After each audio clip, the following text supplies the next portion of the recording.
Here is the English translation of the provided text, adhering to standard grammar and preserving the vivid imagery, emotional depth, and narrative flow of the original Vietnamese.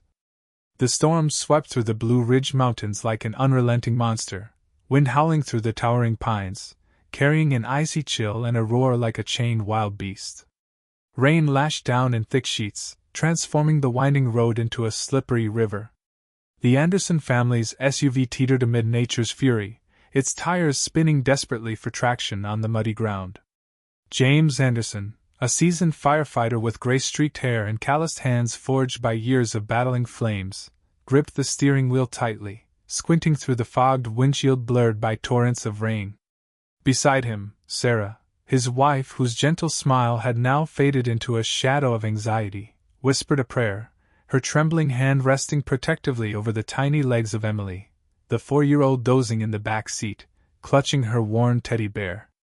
Noah, their 9-month-old son, lay still in his car seat, his soft breaths a fragile melody beneath the booming thunder.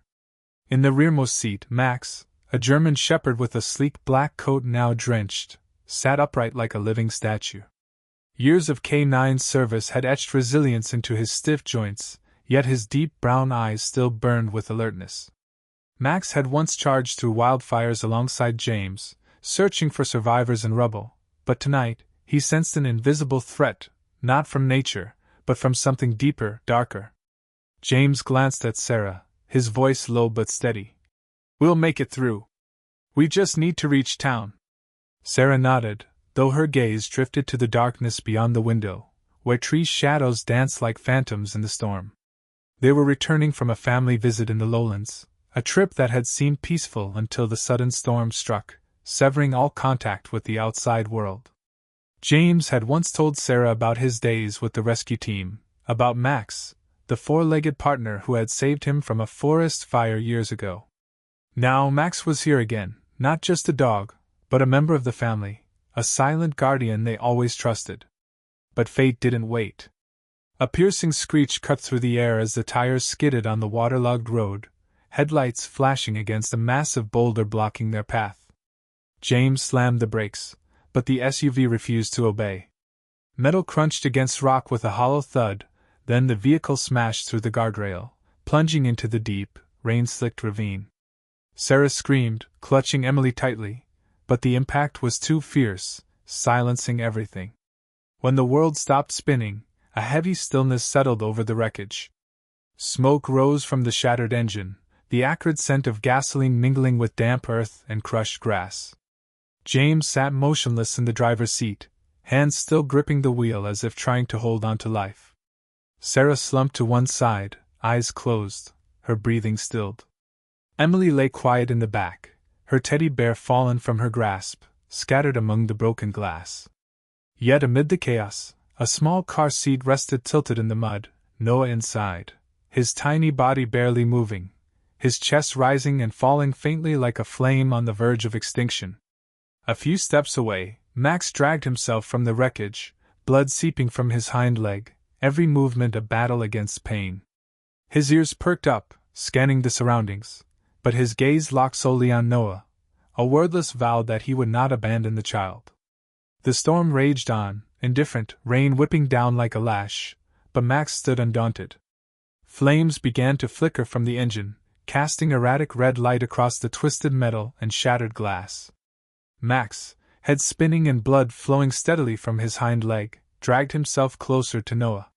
He didn't glance back at James, the partner who had guided him through dozens of perilous missions, or turn towards Sarah and Emily, whom he'd once guarded during peaceful afternoons at home. All Max saw was Noah, his pale face streaked with a faint smear of blood on his temple, his chest heaving weakly like a fragile thread tethering him to life. Max nudged the car seat gently with his nose, letting out a soft whimper, as if pleading for the boy not to give up. There was no response. Cold wind sliced through the mountain air, carrying moisture and the scent of death, but Max refused to yield. With his nose and front paws, he pulled an old flannel blanket from the wreckage, draping it over Noah with a mother's tenderness, though each motion made his injured leg tremble with pain. Then, he clamped the blue toy car, Noah's constant companion, between his teeth, resolved that the storm would not claim the boy's life tonight.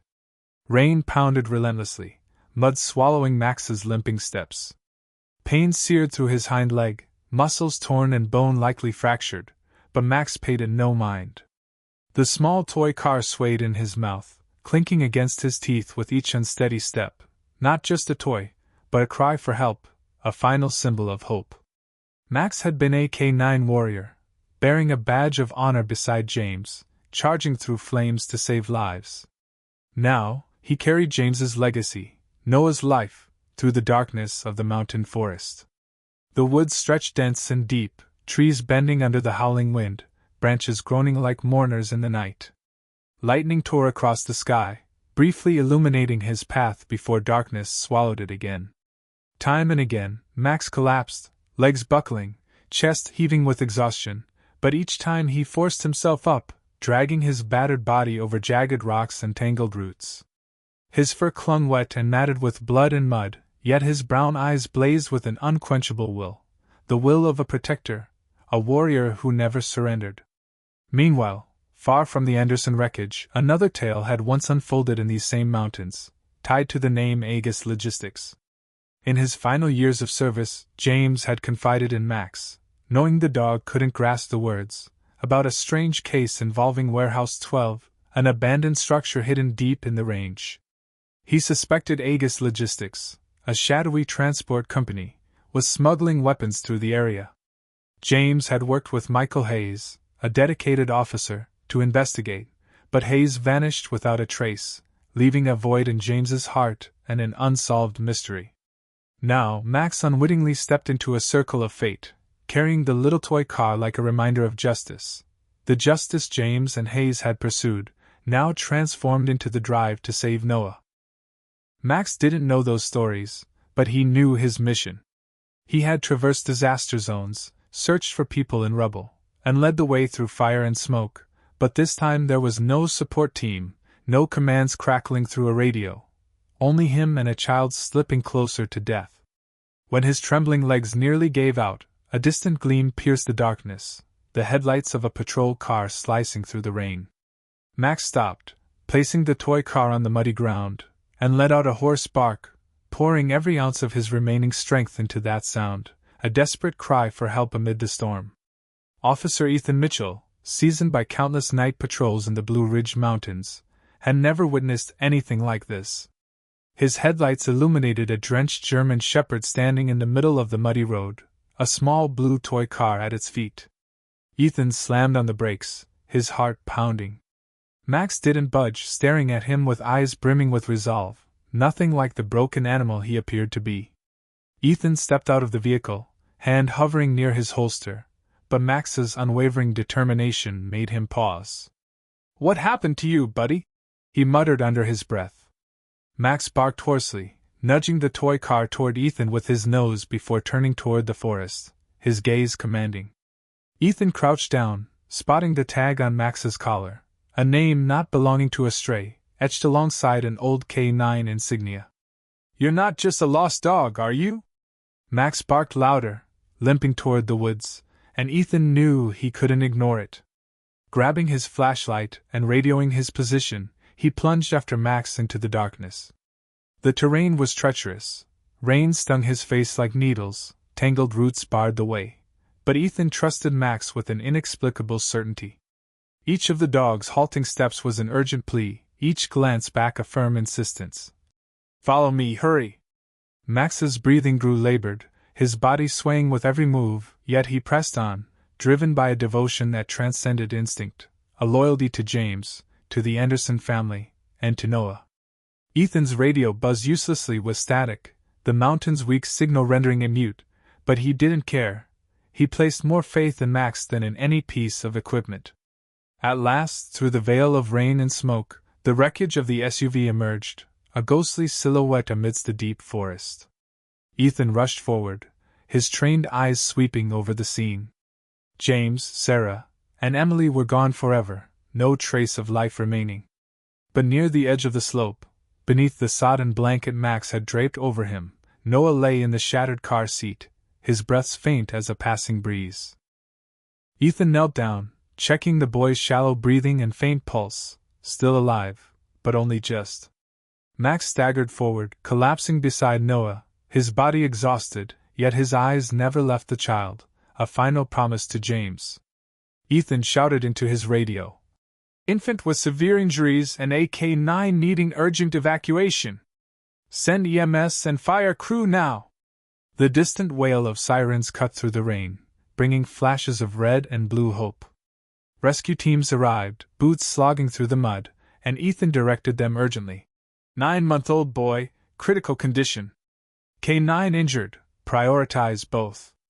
Medics wrapped Noah in a thermal blanket, attaching oxygen, working at the speed of those racing against death. Another team approached Max, who lay still, his gaze tracking Noah, refusing to rest until the boy was safe. He's a hero, a medic whispered while bandaging Max's leg. It's badly broken, but he still made it this far. In the ambulance, Ethan sat between Max and Noah, one hand resting on Max's wet fur, the other hovering near the boy's tiny arm. Noah clung to life, fragile as a wisp of smoke. At the hospital, the emergency team sprang into action, rushing Noah to intensive care, machines beeping frantically in the tense air. Max, though drained, tried to crawl after the stretcher before being guided to the veterinary wing. Ethan stood silently, watching the battered dog push through pain just to stay near Noah. It wasn't mere loyalty, but a profound love, transcending all definitions. Hours passed in the brightly lit hospital corridors, nurses bustling, doctors delivering updates in clipped, urgent tones. Finally, a nurse approached Ethan, offering a weary smile. Noah's stable now, still critical, but he's made it through the worst. Max was brought to the same wing as Noah, a special exception granted by the hospital for this heroic dog. When Noah stirred, his tiny fingers twitching for the first time in hours, Max lifted his head weakly, gazing at the crib beside him. They were together again, a moment that brought tears to the eyes of even the seasoned medical staff. No barks, no cries, but the silence resonated with the meaning of survival and kinship. The next day, on a hillside cemetery in the Blue Ridge Mountains, a small crowd gathered to bid farewell to James, Sarah, and Emily. Fellow firefighters stood solemnly in uniform, their badges glinting under the pale sunlight. Max, still recovering, moved slowly across the grass, his leg bandaged, his gait limping but resolute. He paused near James's casket and raised a paw into the air, a quiet salute, a final goodbye to the partner who had once meant everything to him. The crowd fell silent, tears streaming down weathered faces. It was a moment of loyalty and sacrifice etched into memory, unforgettable. At the hospital, Noah gradually recovered, color returning to his cheeks, his bright eyes scanning the room until they settled on Max, the silent guardian now lying beside his crib. Ethan, having witnessed it all, decided to adopt Noah. He saw in the boy not just a victim, but a symbol of resilience, and in Max, he saw not merely a dog, but a warrior with unwavering loyalty. The adoption process moved swiftly, Ethan offering not just a home, but a new family. Max, now walking more steadily, patrolled Ethan's house with the quiet confidence of one who belonged. Noah giggled in his new crib, reaching out to touch Max's ears, his laughter replacing the silence of those dark days. But the story didn't end there. In the days that followed, Ethan discovered a clue amid the wreckage of the SUV, an old document from Warehouse 12, bearing the mark of Aegis Logistics. It jogged his memory of a case James had once mentioned, tied to Michael Hayes, a friend of James who had vanished while investigating the company. Ethan reached out to Evelyn Carter, a renowned detective from a nearby city, who had once worked with Axel, another K9, to crack the case at Warehouse 12. Evelyn, with the fire of justice burning fiercely in her heart, agreed to collaborate with Ethan, bringing Axel to the Blue Ridge Mountains to dig deeper. Together, they realized the Anderson family's accident might not have been entirely random. Aegis Logistics could have had a hand in it, concealing a larger secret within the shadows of the forest. Max, Noah, and Ethan were now a family, bound not by blood, but by survival, love, and a silent pledge to justice. With Evelyn and Axel by their side, they embarked on a new journey, not just to heal, but to confront the ghosts of the past and the forces behind Warehouse 12. If the story of Max and Noah touches you, please share your thoughts in the comments below. Hit like and subscribe to follow more tales of loyalty, hope, and justice, for heroes don't always take human form. Sometimes they walk on four legs, carrying a flame that never fades.